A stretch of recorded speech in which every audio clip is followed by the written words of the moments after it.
Donasi dakwah Yufid. Yuk berikan amal jariah terbaik Anda untuk dakwah dan pendidikan Islam.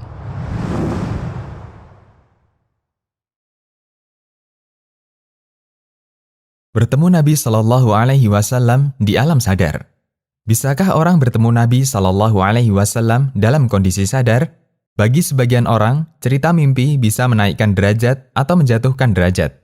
Karena itu, terkadang ada beberapa orang sufi yang mengaku bertemu Nabi Shallallahu Alaihi Wasallam. Meskipun kita tidak tahu nilai kebenarannya, bisa saja orang berdusta terkait mimpinya, hanya agar posisinya semakin diakui masyarakat. Karena itu, Nabi Shallallahu Alaihi Wasallam memberikan ancaman keras bagi orang yang mengaku bermimpi sesuatu secara dusta, yang dia tidak pernah mengalaminya. Dari Wasilah bin Al-Asqa radhiyallahu anhu, Nabi Shallallahu Alaihi Wasallam bersabda, yang artinya, sungguh termasuk kedustaan yang paling besar adalah menceritakan mimpi yang tidak pernah dia alami. Hadis riwayat Bukhari dan Ahmad. Dalam riwayat lain dari Ibnu Abbas radhiyallahu anhu, Nabi Shallallahu Alaihi Wasallam bersabda, yang artinya, siapa yang mengaku bermimpi padahal dia tidak mengalaminya, maka kelak di hari kiamat dia akan dibebani perintah untuk mengikat 2 biji gandum dan tidak mungkin bisa melakukannya. Hadis riwayat Bukhari. Mimpi bertemu Nabi Shallallahu Alaihi Wasallam. Para ulama sepakat bahwa manusia mungkin saja mimpi bertemu Nabi Shallallahu Alaihi Wasallam. Dalam hadis dari Abu Hurairah radhiyallahu anhu, Nabi Shallallahu Alaihi Wasallam bersabda, "Barang siapa melihatku dalam mimpi, maka sungguh dia telah melihatku secara benar. Sesungguhnya setan tidak bisa menyerupai bentukku. Barang siapa yang berdusta atas diriku secara sengaja, maka hendaknya dia mengambil tempat duduk dalam neraka." Hadis riwayat Bukhari. Dan penting untuk diperhatikan, untuk bisa membuktikan kebenaran mimpi itu adalah yang bersangkutan harus mengetahui ciri fisik Nabi Shallallahu Alaihi Wasallam. Seorang ulama tabi'in, Ayyub As-Sikhtiyani, menceritakan, apabila ada orang yang mengaku mimpi bertemu Nabi Shallallahu Alaihi Wasallam kepada Muhammad bin Sirin, maka beliau meminta, ceritakan kepadaku bagaimana ciri-ciri orang yang kamu lihat. Jika orang ini menyebutkan ciri-ciri yang tidak beliau kenal, maka Ibnu Sirin akan mengatakan, kamu tidak bertemu Nabi. Fathul Bari. Sekali lagi, pertemuan dengan Nabi Shallallahu Alaihi Wasallam ini hanya berlaku dalam mimpi. Bertemu Nabi Shallallahu Alaihi Wasallam dalam kondisi sadar. Sudah ada orang yang mengaku seperti ini, terutama orang-orang sufi.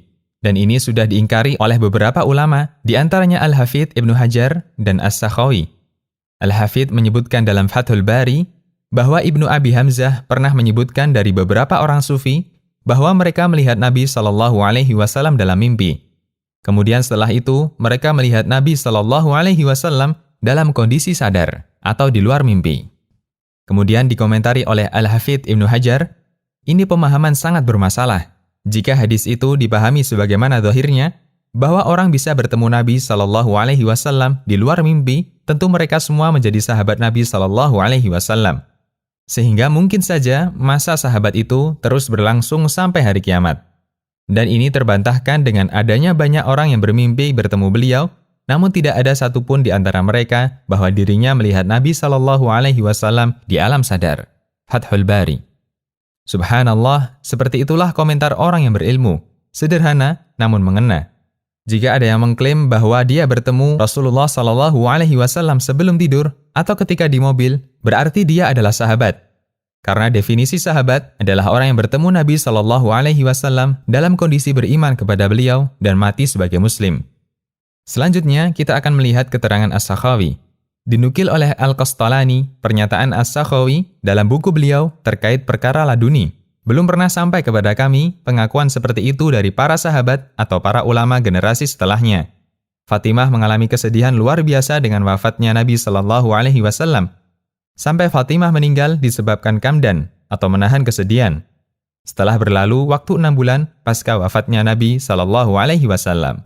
Padahal rumah beliau bertetangga dengan makam Nabi Shallallahu Alaihi Wasallam yang mulia. Dan tidak dinukil dari Fatimah bahwa beliau melihat Nabi Shallallahu Alaihi Wasallam di masa hidup beliau setelah wafatnya ayahnya. Al-Mawahib Al-Laduniyah. Demikian, Allahu A'lam. Konsultasi Syariah.